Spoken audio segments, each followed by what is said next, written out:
Bueno, pues está Fernando Vareas, presidente de la agencia española, de una de las agencias de noticias más importantes del mundo, la más importante de habla española, que es la agencia de noticias EFE, con quien yo desde hace años tengo una entrañable relación. Me acuerdo que toda la cobertura de Franco la hice desde las oficinas de Cifra, en la calle de Ayala 7. Era el origen, era como se llamaba entonces. Cifra, entre, pues nada menos la Castellana y Serrano. Estaba mal situada. La agencia es una vieja casa enorme. Sí, siempre ha tenido un nivel de representación muy alto, digamos, y en América especialmente tenía casi como embajadas para transmitir precisamente el español en América, y estaba muy cuidado en cuanto a representación, etcétera. Me acuerdo también de otro dato que pues, es histórico. Cuando Luis Echeverría, el presidente Luis Echeverría, a la ejecución de aquellos 5 vascos por parte del dictador Franco, rompió lo que yo llamo las no relaciones con España, porque no había relaciones, prohibió los viajes de Iberia a México, o sea, no podía llegar a Iberia, Aeroméxico no viajaba a Madrid, no había correo, no había teléfono, y expulsó a los periodistas de la agencia EFE y la clausuró. No lo recordaba, pero sí tengo referencia de esa época, porque EFE tiene un origen, digamos, de una España negra, a la época de la guerra, del franquismo, y luego ha ido evolucionando hasta convertirse en un instrumento de acción democrática. Es una agencia pública con capital público, pero ha mantenido esa neutralidad durante el periodo democrático, y ahora nos proponemos hacer cosas en la agencia que tienen que ver con México, que es como recordar el 80 aniversario del exilio español en México, que fue tan importante para los dos países, olvidado por aquella agencia EFE, y ahora pretendemos hacer justicia recordando eso. Sí, porque de repente para la agencia EFE debe haber sido, para quienes trabajaban en la agencia EFE, se habla mucho de la transición democrática española, pero se limita a los políticos, ¿sí? La transición democrática de EFE tiene que haber sido un ejercicio extraordinario. Bueno, alucinante. Fue fundado precisamente la semana pasada, hizo 80 años, justo cuando acababa la guerra, como instrumento de propaganda de la dictadura de Franco en aquella, pero sí que tuvo una cosa buena casi desde el principio, y es que estableció una red de corresponsales por el mundo, de tal forma que no se podía informar de lo que ocurría en España, porque era una dictadura, no había obviamente ningún tipo de libertad, pero sí se informaba de lo que ocurría en otros países, y ese embrión de red de corresponsales, con algunos altibajos, desde luego muchos cambios, pero se mantiene ahora de tal forma que la red de corresponsales, delegados y directores de EFE en todo el mundo es inigualable en habla hispana. Y además había muchos periodistas pues que eran antifranquistas. Digo, vamos a ser claro, eran demócratas y antifranquistas. Claro. Y muchos lo que hicieron fue precisamente irse a direcciones, delegaciones, corresponsalías en el extranjero, precisamente para sobrevivir en esa situación tan complicada que se vivía entonces. Y ahora, insisto, me propongo en mi mandato, con motivo del 80 aniversario, hacer justicia a aquellos exiliados que llegaron a México. Yo tengo 2 libros extraordinarios. Uno de ellos se editó en tiempos justamente de López Portillo, con motivo del restablecimiento de relaciones con la democracia, que se llamó sobre el exilio español, y aquí tengo otro del exilio español en la Ciudad de México. Pues prometo buscarlo, porque... Ese lo tengo, te lo prestaría, pero sé que no me lo vas a devolver. No prometo nada. No lo eso, sí. Lo tengo ahí detrás de ti, además. Pues muy interesante, y lo tendremos en cuenta para las informaciones y cosas que haremos. Hay que tener en cuenta que los españoles exiliados en México hicieron hasta una liga de fútbol. Sí, claro. Muy exitosa. Entonces vamos a intentar recuperar toda esa memoria en este y también sabes que el Ateneo Español es fundamental en esto. Yo estoy muy en contacto con ellos. Pues entonces colaboraremos en este tiempo, insisto, por hacer justicia de aquella época tan negra de España. Sí, que en fin, pues fue una época negra, pero que pues los españoles supieron responder admirablemente. Sí, yo creo que la transición española, a pesar de que ahora está en discusión, sí que fue un modelo Quizá el problema es no haber evolucionado durante sí, pero todo yo hablo de que yo oía, ¿sí?, que no, la muerte de Franco va a ser otro dictador o va a ser otra guerra. No había más. No, hubo una cesión por parte de muchos de partidos aparentemente extremos que cedieron para conseguir esa transición y esa constitución que hemos celebrado ahora los 40 años. Así es, pero ahora ya lo vemos como una cosa normal. Pero en ese momento era un imposible. Y ahí estuvieron todos los obstáculos que estaban del lado de instaurar un franquismo sin Franco. Bueno, y luego otro extremo también muy terrible y que impedía, dificultaba aquello que era el terrorismo de ETA. Y que además se dio simultáneamente. Claro, había, digamos, golpismo, terrorismo de ETA y muchos necesidad de mucha gente de libertad y de democracia que por fortuna triunfó. Sí, y una gran incertidumbre. Desde luego. Ahora está todo en proceso de revisión, como creo que está en el mundo todo en proceso de revisión. Todo, bueno, que eso es la globalización. Eso es, la globalización era esto. Era esto, exactamente, sí. Estamos descubriendo que lo que ocurre, los procesos singulares que ocurren en Estados Unidos, en Italia, en Brasil, en Francia, también llegan a España y en cualquier otro país. En México. Bueno, es que la crisis es precisamente esto, que lo viejo no termina de irse y lo nuevo tampoco termina de llegar, ni sabemos qué va a ser exactamente. Ni de acomodarse. Y eso nos vale para el periodismo también, por cierto. Así es. Sí, pues en eso estamos. Me hablabas de un relanzamiento, puede ser, de la agencia EFE, ¿no?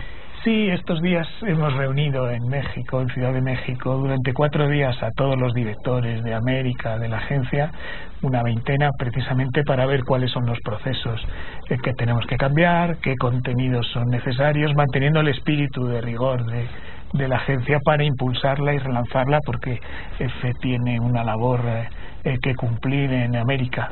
Yo diría que en todo el mundo, pero en América especialmente, y México nos es fundamental en esta labor de relanzamiento. El relanzamiento se refiere a... Bueno, las agencias siempre han manejado información en tiempo real, lo que no había eran las herramientas, ¿no? Claro, en aquel tiempo real. Claro, pero ahora han cambiado las herramientas. Sí, es ahora, a lo que voy, no había las herramientas. Claro. E incluso ha cambiado el tiempo real. Claro, el concepto de tiempo. Sí.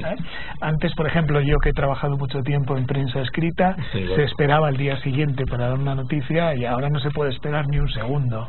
Como dice aquel, si parpadeas te lo pierdes, lo que está pasando. Yo siempre he sostenido que, sostenía que no había nada más viejo una mañana que un periódico de la mañana anterior. Ahora se está corriendo el riesgo de que no haya algo más viejo por la mañana que un periódico de esa misma mañana. Claro, entonces se trata de impulsar EFE adaptándonos a eso. Por ejemplo, ahora cualquiera, ¿a través de qué se informa? A través del celular. No a través de un periódico, ni siquiera de un ordenador, ya, eso está cambiando. Entonces tenemos que adaptar los contenidos a eso, dando más contenido multimedia, más vídeos, más información instantánea, todo eso con el requisito de no perder el rigor que ha tenido siempre. A ver, no importa cuál sea el medio, el eje es el contenido, ¿sí?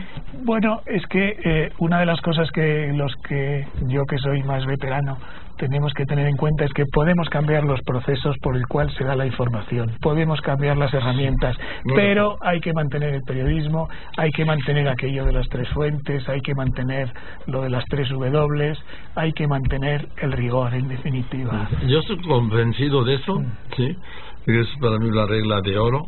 A ver, aquí no se puede sacrificar velocidad por veracidad.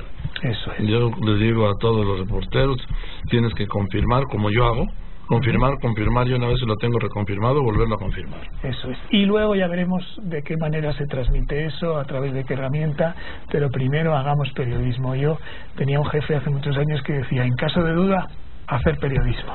Pues ¿sí? Yo creo que eso es lo que hay que aplicar en todo momento, siempre. Vamos, es que no importa, yo estoy convencido, no importa la herramienta. Qué bueno, qué maravilla, sí, porque esto es alucinante, es ficción.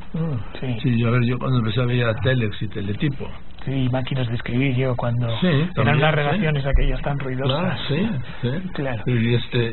Y ahora estas herramientas maravillosas y no hemos visto nada, Bueno, lo que tenemos que ser capaces es de no ir con la lengua fuera, detrás, arrastras, sino intentar ponernos lo antes posible en ese proceso de cambio, y las agencias especialmente. Es decir, ahora una noticia a través de redes sociales se conoce inmediatamente, cualquiera la puede dar.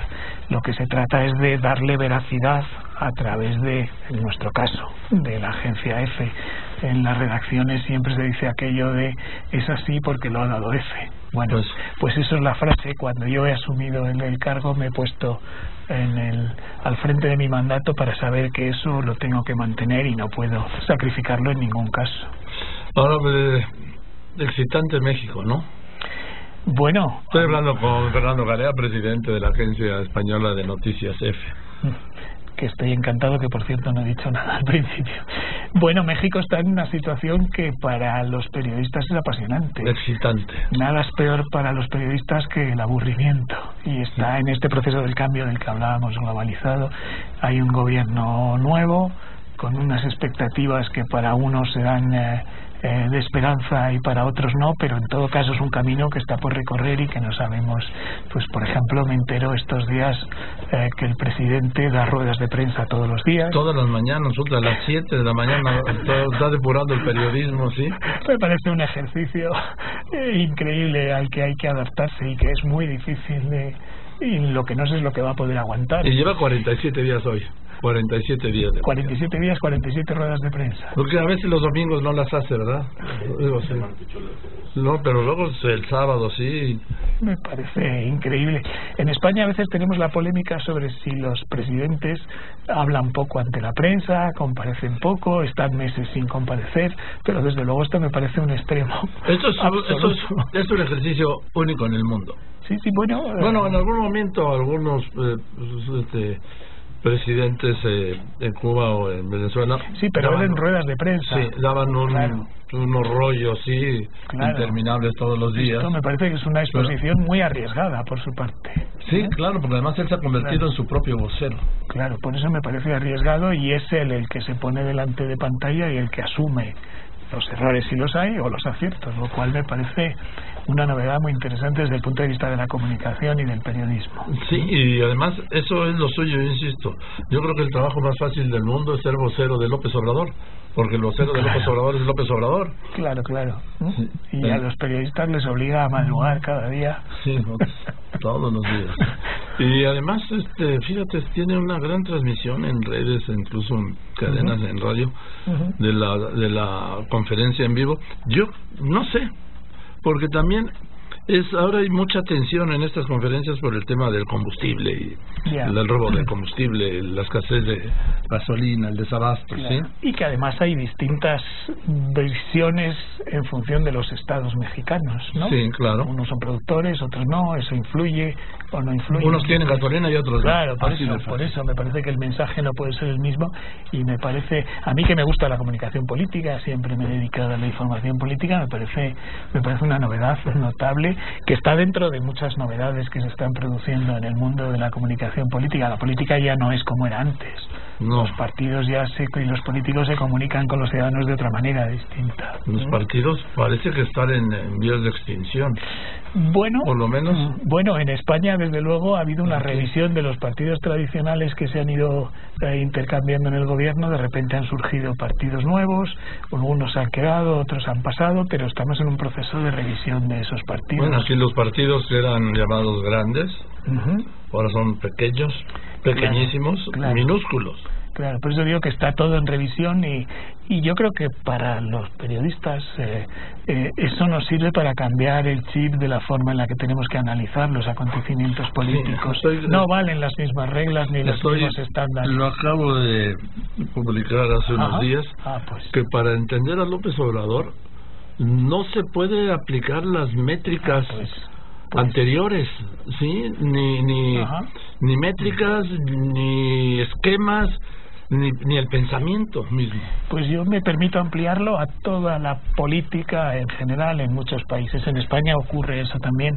Había unos esquemas de determinados partidos, se analizaba por qué los ciudadanos votaban determinadas opciones y de repente eso ha cambiado. Ayer mismo tomó posesión en Andalucía, que es una zona de España en la que solo había gobernado la izquierda en todo el proceso democrático y sin embargo ayer empezó un gobierno de derechas, incluso con apoyo de un partido de de extrema derecha, con todo lo que supone eso de cambio. Andalucía era el feudo, era el granero de votos de la izquierda, desde donde se habían configurado todas las mayorías, y de repente eso ha cambiado. Entonces hay que cambiar el chip y verlo de otra forma distinta y no quedarnos atrás los periodistas. Por eso me parece brillante ese análisis respecto a López Obrador. Sí, yo lo hago respecto a él, y lo he hecho respecto a los partidos, y lo estoy haciendo también respecto al Congreso mismo, al modo de operar el Congreso, y cómo están operando el sector empresarial y los medios. Claro. Bueno, lo que pasa que, y es muy atrevido por mi parte opinar sobre México, porque mi conocimiento es muy limitado, yo creo que México tiene una estructura empresarial, un tejido empresarial tan implantado, que por mucho que vayan cambiando los gobiernos, ese tejido va a seguir. Hay unas estructuras y unos fundamentos en México que más o menos se mantienen estables durante mucho tiempo, y quizás sea la clave del éxito económico de México. Sí, sin embargo, ahora los que el mismo López Obrador denunció en su campaña como la mafia en el poder, la minoría rapaz, ¿sí?, que traía al presidente como al payaso de las cachetadas, de las bofetadas, ¿sí?, ese no está figurando. Hay otro grupo que él construyó. Que no pero estaba... en torno a ese mismo tejido empresarial. Sí, pero fuera de estos grupos, de estos bloques. En fin, bueno, entonces, ¿qué va a hacer EFE en México? Pues lo que hace es relanzarse, sacar pautas de qué es lo que tiene que hacer para mejorar los contenidos, para promocionarse en todo el mundo, y utilizar México como base de operaciones de toda América Latina, porque creemos que la primera economía de Latinoamérica tiene que ser precisamente la base de la agencia EFE. ¿Sigue estando aquí en Gutenberg? Sí. Tiene una sede preciosa, por cierto. Polanco. Y unos grandes profesionales trabajando. También, así es. En fin. Bueno, Fernando, pues yo te aprecio mucho que hayas venido, te deseo mucho éxito. Ha sido un placer. Y seguiremos en contacto, por supuesto. Muchísimas gracias. Que estés muy bien. Muchísimas gracias. Fernando Garea, presidente de la Agencia Española de Noticias EFE.